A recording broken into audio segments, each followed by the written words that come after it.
guy. I want to briefly talk about the NBA Western Conference playoff hunt. Right now, we're in the end, towards the end of March. We only got a couple weeks left before playoffs begin. It's crazy in the West right now. You got like about 10 teams that are vying for like the last 5 spots, I want to say. So right now, coming out of the West for sure, the top three I think aren't going to have an issue. You got the Denver Nuggets. I think Joker's playing really well, even though they've kind of had a little bit of a slump. But I think their record, they're so far ahead, they'll be okay. Grizzlies will be fine. I think they are 42 and 20 something the last I've seen.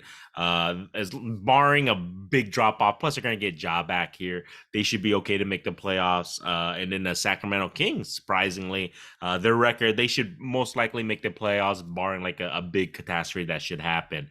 But after that, it's pretty much anybody else. You got like Phoenix, you got the Clippers, you got the Warriors, you got the Mavericks, you got the Timberwolves, you got the OKC, the Thunder still a chance, and then you got the Jazz still got a chance. You got the Lakers, crazy Lakers still have a fucking chance, and even the Pelicans still have a chance. And then the crazy outside shot if the Portland Trailblazers can make it.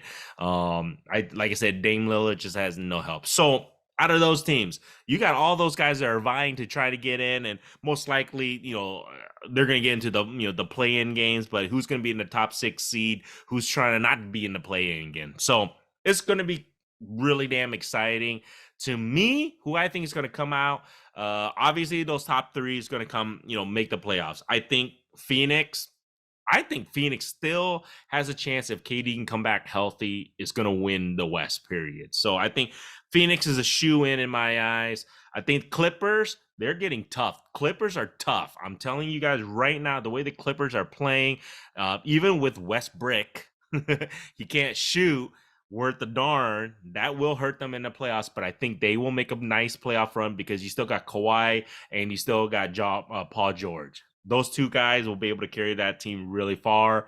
And then after that, I think it's a kind of a toss-up. I still think my Warriors go Dubs, but those fuckers can't win on the road. If Andrew Wiggins doesn't come back, I don't think they're going to be able to defend the championship. They need Andrew Wiggins and they need Gary Payton II. Without those 2 guys in the lineup, in the rotation, I just don't. Even if they make the playoffs, I don't see my Warriors getting very far. Wiggins is that vital for the team, I feel. So we'll see how they do. And then I think Dallas right now, they are just not playing that well.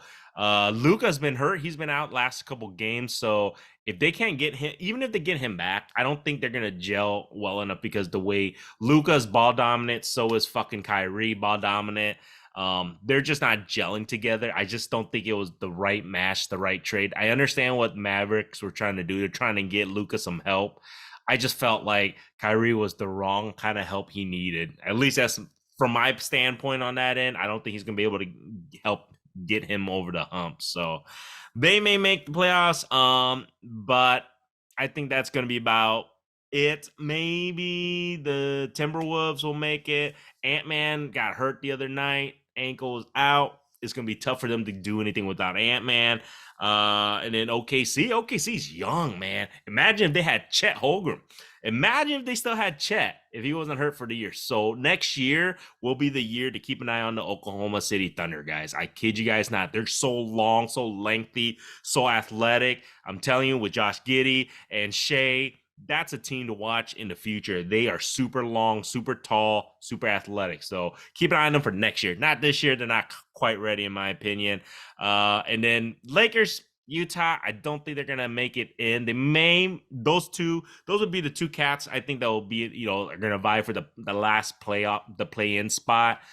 I just think the Lakers just don't have enough firepower to get past any of the top teams.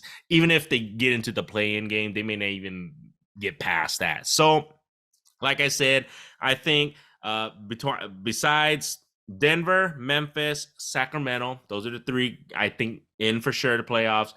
Phoenix, and I believe the Clippers, and then I think my Warriors, and I think Dallas, and then the last team I really do think is possibly it's going to be OKC.